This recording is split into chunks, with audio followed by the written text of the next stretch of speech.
Hey everybody, this is Brianna DeQueer from Shared Harvest Fund. Hi, everyone. This is Nanefa Bam from Shared Harvest Fund. How is everyone doing? We're just going to wait a little bit to see how many people can come and join us on this wonderful Facebook Live session. We have a lot to present to you today, but first of all, we just wanted to give you an update on our Kickstarter campaign. Thank you so much. We are $455 away from our final push for $10,000, and that is awesome. Yay! As many of you know, you guys probably have seen the article and video that came out with Brianna and I, and we want to thank all of our supporters for spreading the word out. It's absolutely awesome. The reason why we're doing this is not to be popular, but to really address the issue of student loan debt crisis in America. And one of the ways that we're doing that today is just really having a candid conversation with one of our amazing businesses, the Parker Dewey. But before that, I just wanted to kind of put that out there as a reminder that there's like 4%, only 4% of employers right now are giving out any kind of student loan debt relief and are student friendly and employee friendly. And so this is a very important issue that we want to address. Isn't that right, Brianna? Definitely. I think it's really important to just talk about where this is going for the future. Student loan repayment is the one of the sort of hottest job perks that a lot of current people are going to be looking for, and job applicants are going to be looking for, particularly in this millennial generation who is so impacted by student loan debt. So that's something to keep an eye out on on the horizon, and something that we'll be paying really close attention to in our work with Shared Harvest Fund. Right. Parker Dewey itself looks at having opportunities, different kind of opportunities for students and recent graduates to really land those ideal job opportunities. So that's something we're going to really be getting into. And without further ado, we don't want to spend too much time because we want to make sure that we give Mr. Jeffrey Moss, who is actually the CEO and founder of Parker Dewey, who graciously gave us some time today to be with you guys on our Facebook Live program. I'm going to bring him in the program now. We're really excited to have him here. I'll let him sort of tell you guys all about Parker Dewey and where. Hey, Jeff. How are you? That was too nice of an intro. Way too nice of an intro. Not at all. We're honored. Just to be clear, we actually use Parker Dewey services, even to set up a lot of the things that we've got going on at Shared Harvest Fund. So we think it's a great platform. And Absolutely. So we're really honored that we have Jeffrey Moss here with us today. Jeffrey, why don't you tell us a little bit about yourself and your background and sort of where did you get the inspiration to set up Parker Dewey? Sure, thank you. First of all, it's a real honor to be here. I'm a huge fan of what you're doing and how you're approaching both the student debt crisis coupled with the need for community organizations to get support. So I'm a huge fan personally and professionally. My background is a little bit atypical for someone involved in the called community support and education space. I spent about 20 years as a venture capital investor working with growth stage companies, primarily in the education and technology spaces, especially where those two areas intersected. And one of the things I saw was that as I continued to get to know some of the students with whom we'd worked, whether it was through some of the colleges and universities or the technology platforms and the like, these students were graduating from college and they had grit and motivation and the work ethic that was incredible. And they were really smart and skilled, but because they didn't have the right quote unquote academic pedigree, the right GPA, the right major, the right family connections, they couldn't get their foot in the door. Mm-hmm. And it's a situation that's only getting worse as companies continue to see more and more applicants for every open job position. They're forced to screen them based upon GPA or academic pedigree. And it's a real issue, and it's been something I've been trying to figure out how to solve for a while. In fact, I left venture capital the first time to go join a nonprofit to see if we could solve it. And if you fast forward, one of the other things I realized was I was guilty of some of the same biases that other companies were when we were making hiring decisions. Mhm. We were screening people out based upon, again, GPA and academic pedigree. We were interviewing exclusively students who were graduating from Harvard or Stanford or Wharton with incredibly high GPAs. And we would bring folks in for internships, and again, almost without exception, we'd realize in the first week, and they would realize in the first week, that there may not have been a fit. And that's where the inspiration came, this sort of recognition that we can create a solution where we can provide opportunities for these highly motivated career launchers and at the same time actually improve the hiring effectiveness, help companies get immediate support from these individuals on real professional paid projects, but also use them as a way to identify and audition them for full-time roles and internships. And in the same way, provide these career launchers not just a foot in the door, but also a way for them to find their passion, to figure out where their interests are, whether it's certain industries, roles, company stages, again, to find their passion in a low risk way while building their network and their resume. Right. And that's amazing. And I think that's one of the things that sort of we noticed in your mission goals for Parker Dewey. I want to read them because I want to make sure we get it right. It says, even right on your website, this Jeffrey Moss and his company are true to these statements. This is right on their website. You can't miss it.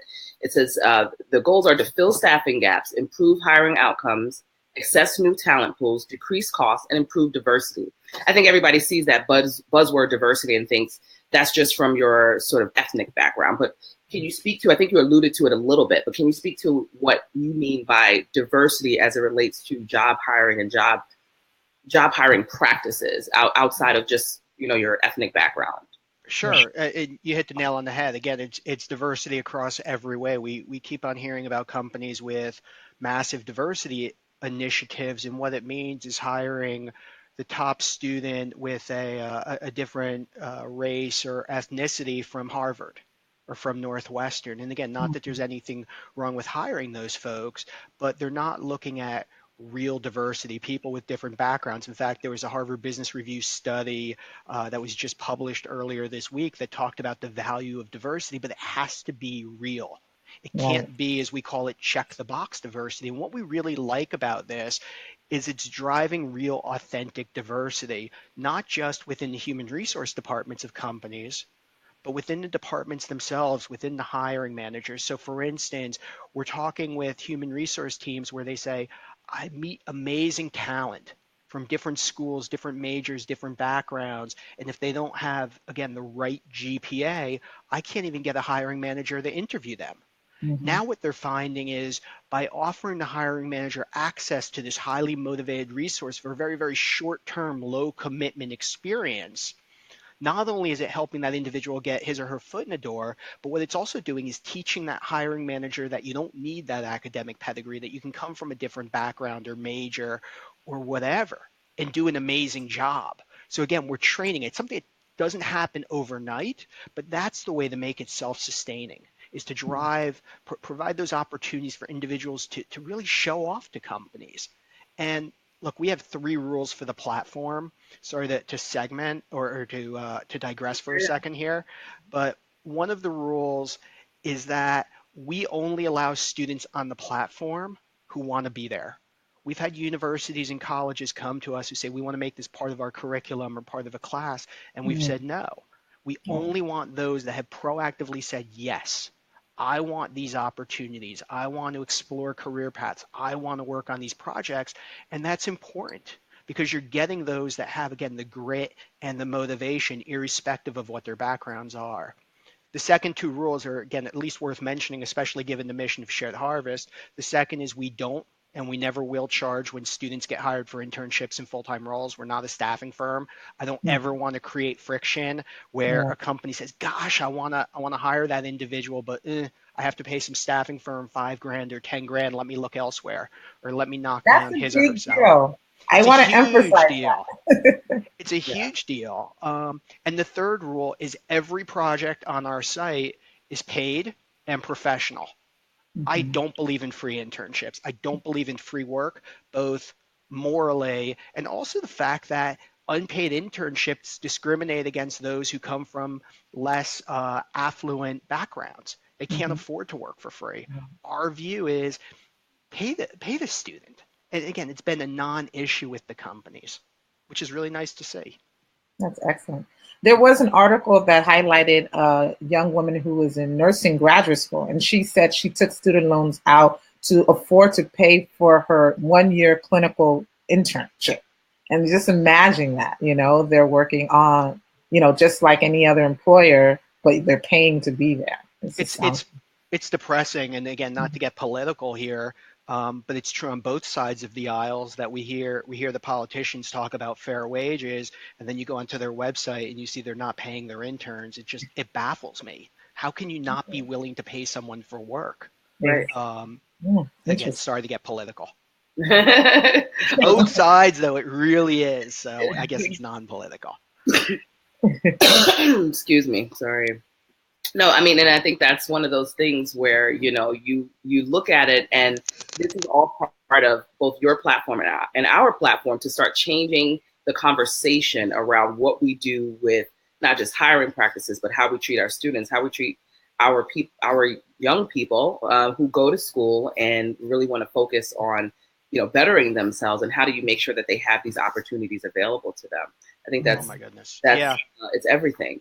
Everything. Yeah, I mean, again, you've hit another hot button issue of ours and mine personally, which is the attacks on post-secondary education. And yes, there are serious issues around the affordability. There are serious issues around student loan debt.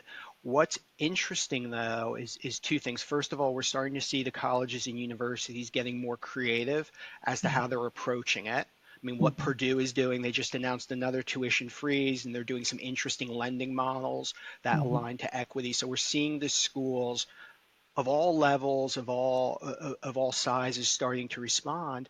But the second thing that's interesting is with all of the discussion around should we get rid of post-secondary education? Is the degree no longer necessary? Should we have a world that's full of just credentials and badges and boot camps?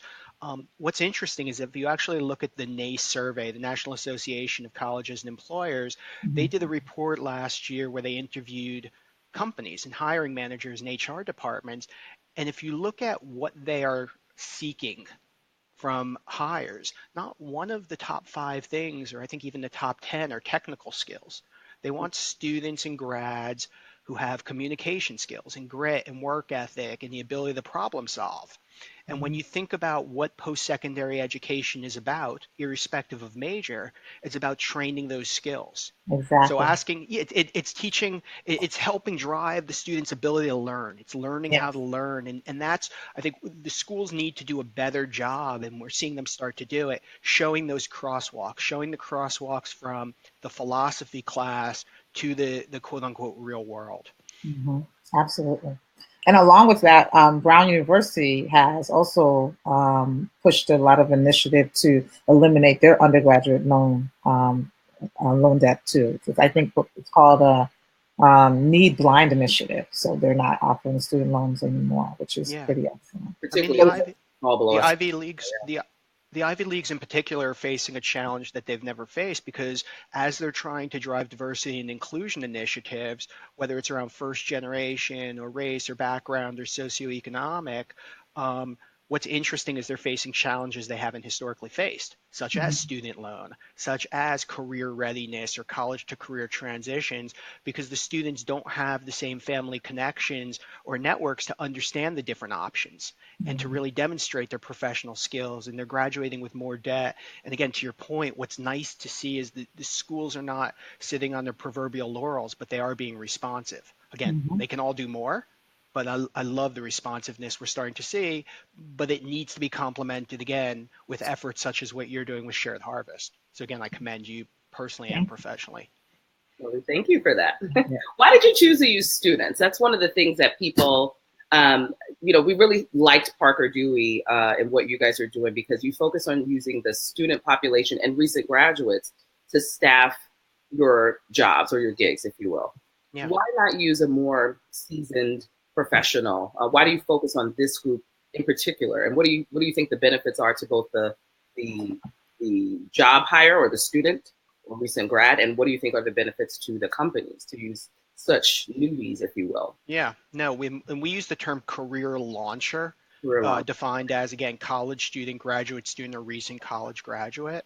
And there's a couple of reasons. First of all, there's a ton of freelancer gig platforms out there already. If you're someone who spent your 10 years at McKinsey or Goldman Sachs or Kraft or wherever, there's a ton of platforms for you. And by the way, those experiences, those gigs have always existed. We just called them consulting, and those relationships were formed. Yeah, I mean, those relationships were formed sort of because of one's individual network. And what's Right. nice about these new platforms is they've allowed individuals to expand their network and facilitate those relationships. But they've always existed. And again, Mhm. companies are doing a great job already there. But what's interesting is if I'm bringing in one of these consultants, part of what I'm hiring is his or her McKinsey pedigree or their Goldman experience. And I can pretty quickly look at their backgrounds, whether it's through LinkedIn or resume or just a network, and pretty quickly understand the skills that he or she possesses. College students don't have that opportunity. Mhm. Where you went to school, your GPA, your transcript, a video interview, a non-cognitive assessment doesn't tell me anything. And the data shows it doesn't tell me anything. That's why companies are losing $30 billion a year Mhm. associated with new hire attrition, specifically with recent college grads. 30 billion a year caused by bad hiring decisions because those things are not predictive. And what we realized is that we're playing into a space where we're solving a problem that no one else is addressing. We're helping these students build their set of experiences, build their profiles, build their portfolios, if you will, and their resumes through these experiences. And because the projects are very, very, very short term, companies, and again, you can speak to this as a client, thank you.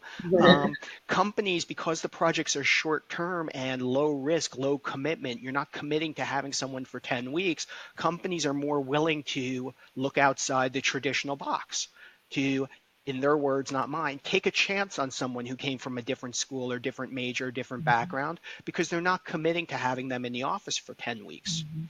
The other big thing is that we're focused exclusively not on individuals that want to be perpetual giggers, not Mhm. people that want to be freelancers forever, either because they are later in their career and they're just ready to do that, which is, again, a wonderful thing if it's the right path, or because they're overseas and just like the idea of leveraging themselves and using geographic arbitrage. We're exclusively focused on career launchers who are looking for full-time jobs, whether it's now or in the future. And what that does for the companies is two things. One, it drives better outcomes because they have this inherent motivation to exceed expectations, both for the specific company and as they build the network. But also, it gives companies the optionality, the option to hire, the Mhm. option to bring someone in to figure out if there's the so-called love connection where there's a mutual fit. Right.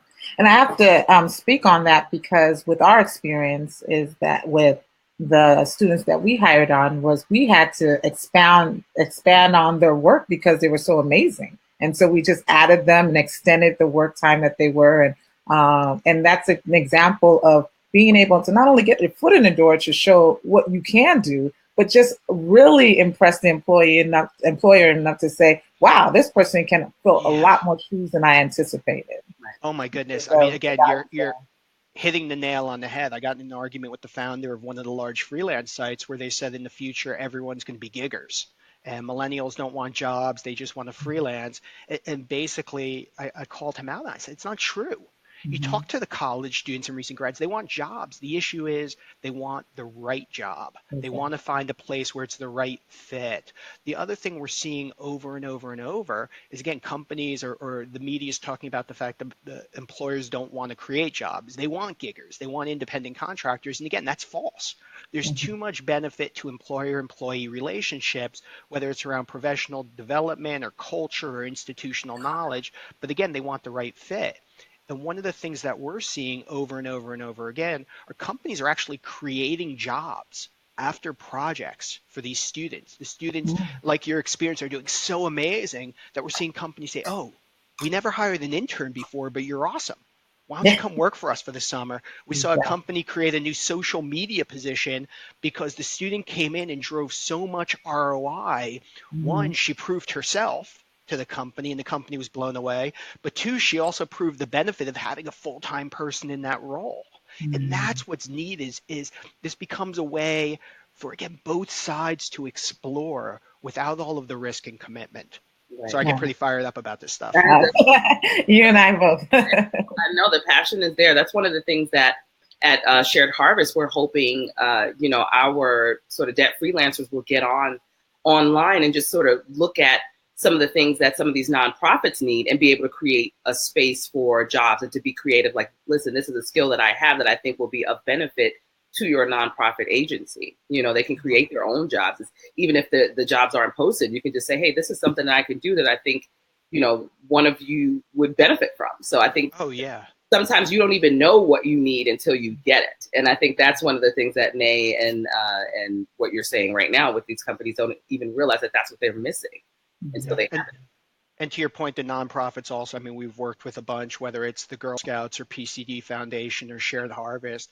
I mean, nonprofits tend to be under-resourced, and they're trying to, again, in a lot of cases, figure out where they can get the best return. So whether it's around fundraising support or grant writing or marketing or whatnot, these are great ways to create mutually beneficial opportunities.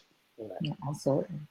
Now, you wrote this article I wanted to touch bases on is how the overblown gig economy will solve the non-existing skills gap. I love that. But in the article, you talked about a concept called the grass is a greener issue. Can you talk about that?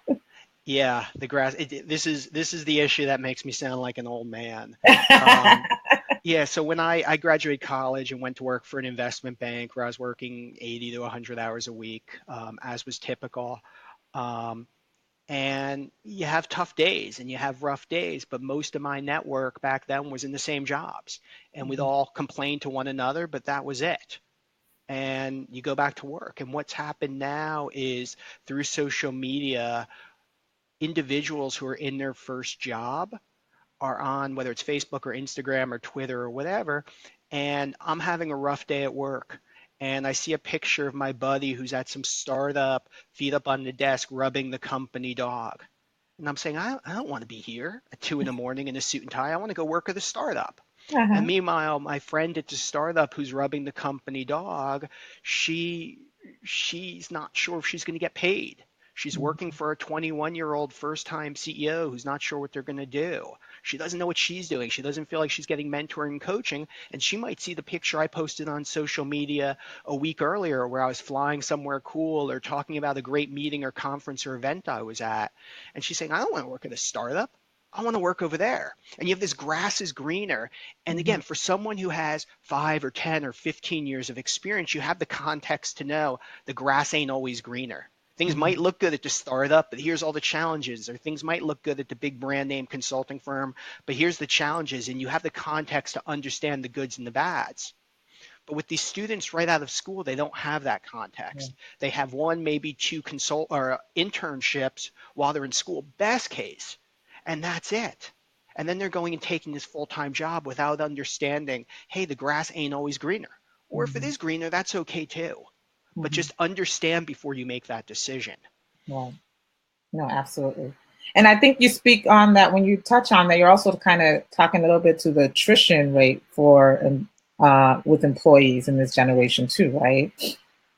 Oh my goodness, it's massive. And again, what's happened is we've created this vicious cycle on the attrition side where companies are spending anywhere from 15 to 30 billion dollars. And again, these aren't my numbers. Mm-hmm. These come from a variety of different sources, whether it's Gallup or Sherm or whatnot. They're spending 15 to 30 billion dollars annually to hire millennials. When they're hiring the millennials, they believe only 15% of them are job ready. And then Wow. they spend another 30 billion, as I alluded to before, on attrition. I mean, employee quits are up 50% since 2010. And again, what's happened is we've created this vicious cycle where companies are hiring individuals. They think they're going to leave quickly. They don't invest in professional development or training. The Mm-hmm. result is that the individuals leave faster, and it's created this, again, this vicious downward spiral. And what we've said is, again, part of the challenge is companies are all competing for the same talent based upon the same metrics that aren't predictive of a good hire. I mean, for 30 years, companies have tried to use different assessment tools. They've tried to use, whether it's behavioral or non-cog. They've tried to use different interview techniques. They've tried to identify different keywords from resumes. And again, the attrition rate is only increasing. It's insane. And what we're saying is the only way to know if you made a good hire and the only way for the individual to know if he or she took the right job is to actually work together. How Exactly. can we, yeah, I mean, let's Exactly. take something, even a 10-week internship is still high commitment. Let's unbundle it into Uh-huh. projects and get to know one another. Exactly. And that sounds like, I mean, that seems to be the role of Parker Dewey in this whole thing, right? And just changing the concept of hiring practices and how we sort of interview. You talked about this in one of your other articles, just sort of a mutual interview or mutual trial period, right? For both the companies that are doing the hiring and these individuals who are looking for jobs, right? I mean, like both Exactly. need to make sure that they're a good fit. And that has to go beyond just the pedigree and what your resume says. Exactly. And again, first of all, thank you for reading my article. I guess you're the one person who did. No, but again, read it. They're great. Great. Two people. Thank you. No, in all seriousness, I mean, that's exactly what it comes down to. It's not just the company interviewing the student or evaluating the student. It's mutual. I mean, one of our first clients talked about the fact or made an offer to one of the candidates who they worked with on the project, and the individual said no. And I called up the company. I'm like, oh, I'm so sorry he didn't take the job. Like, what are you talking about? Like, we'd rather him realize it's not a fit before he starts. Right. Like, now we can go find the right person and he can find the right role and everyone will be happy. And again, that's part of what we're trying to encourage is this experimentation. The philosophy major who's trying to figure out what is the right role, or the company that says we want people with strong communication and analytical thinking and problem solving skills, but isn't recruiting philosophy students. Right. Like, they have those skills, like an unbelievable level of those skills. Here's how we can help them connect. And I think you had mentioned, I just wanted to piggyback on something you said earlier about, college is a space, and what you've created is this space for people to try opportunities in a low risk environment. And that's important. But the irony is with the issue with student loan debt, is it really low risk? You have this ballooning debt that you see at the end of the tunnel. And so a lot of anxiety for many students to make sure they line the ideal job, the job that's going to pay in return to pay off that student loan debt.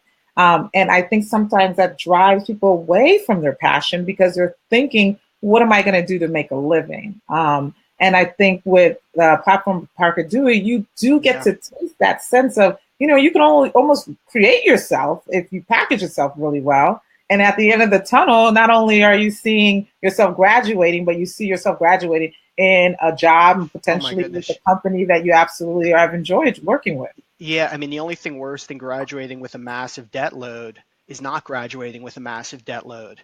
And that's it's true. I mean, we're seeing it. We're seeing it. Student completion rates are not nearly what they should be. And the universities recognize it's an issue, and the students, everyone recognizes it.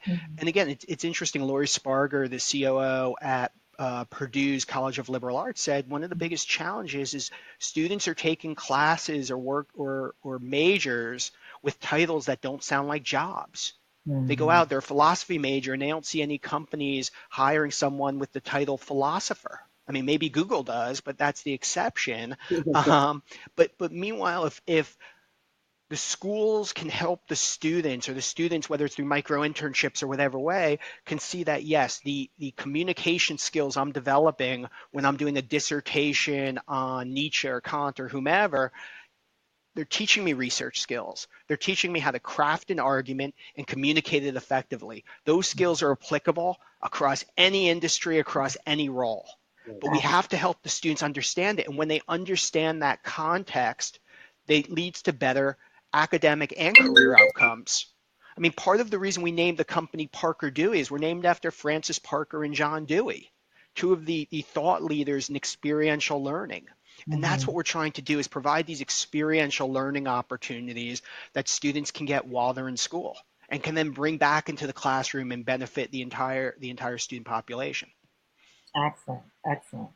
And so No, that leads me to ask a question about what do you think the role of now the companies will be in sort of tackling the student loan debt problem, right? So how do you think companies can positively impact the student loan debt industry? What kind of services maybe do you see them offering in the future that can sort of shape where students take jobs, i.e., instead of just taking a job just to have a job and have a living, I want to go do something that I completely love doing, but maybe they don't, pay as much.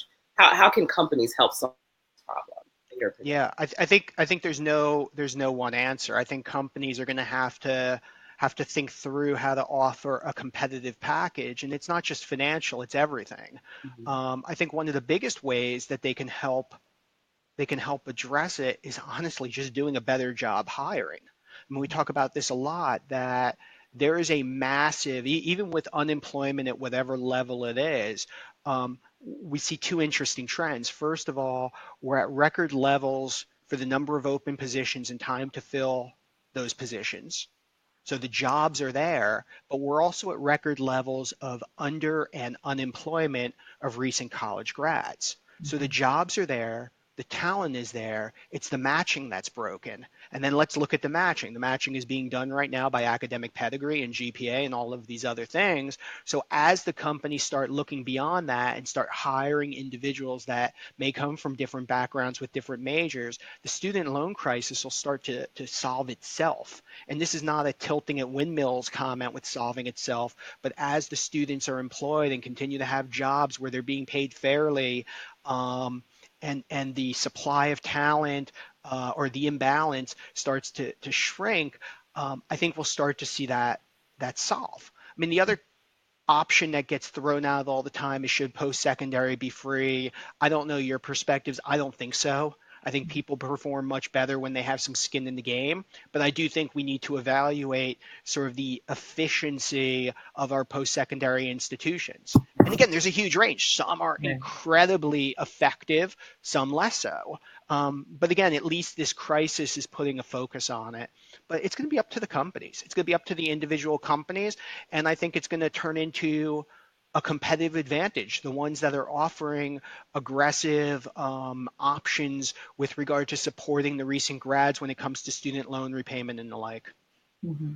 And I think also when you talk about higher education or the cost of higher education, let's just be honest, even in terms of its efficiency, it really should not cost that much. When most undergrads are coming out with $336,000 on average, and you have graduate students who are not getting jobs with 80,000 in student loan debt. So I think Yeah. inflation, and then the fact that you just, as you just noted, the hiring, the salaries are not matching the inflation, and when you look at the cost of education as well. Yeah, the whole thing, and again, this starts to turn to a much longer Oh conversation, and, yes, and you of guys course. are much more expert at this than I am.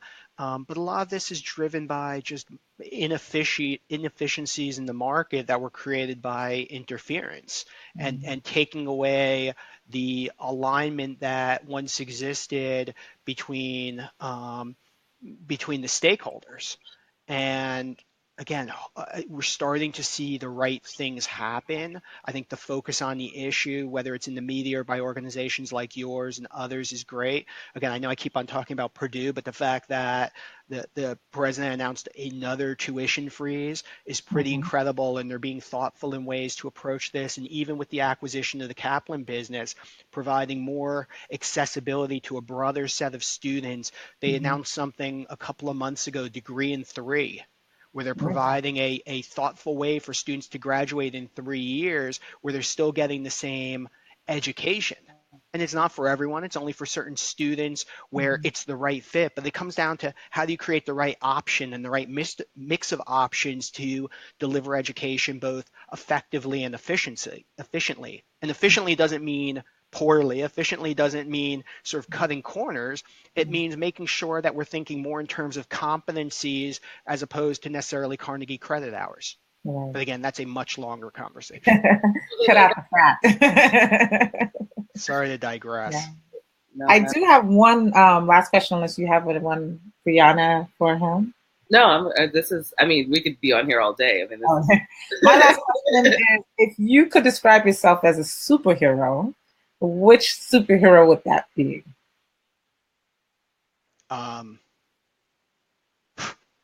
Probably none. I'm trying to think through. This is the age of the superheroes now, so.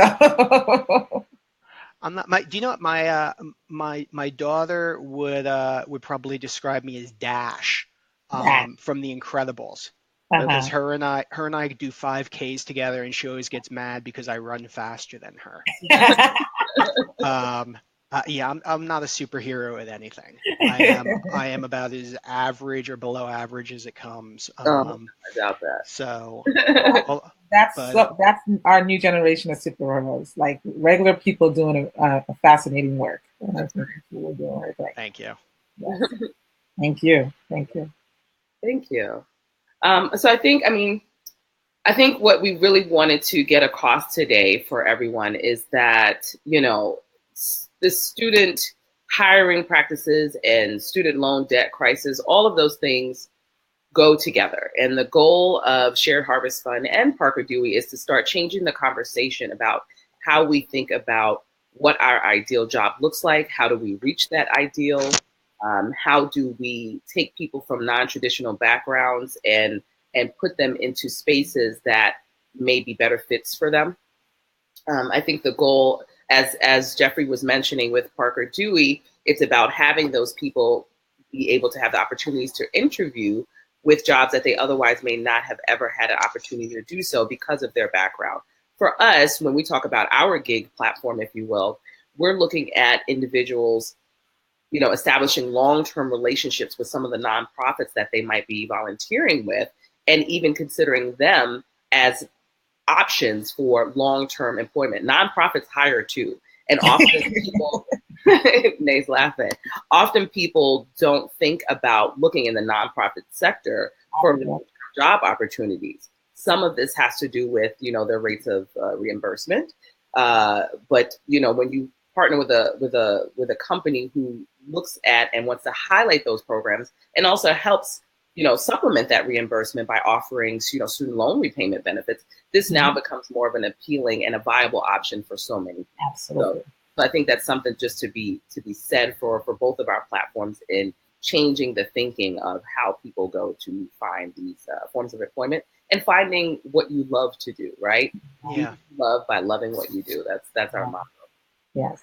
And I think that's, piggybacking on what Brianna said, finding your passion again and getting really excited about not only your potential, but the people who are around you who are going to elevate that potential is so critical. A lot of times in most careers, and you can ask, I've been in medicine for almost, I'm going to date myself, for over a decade now, but you flatline at some point. There's something called burnouts in a lot of careers.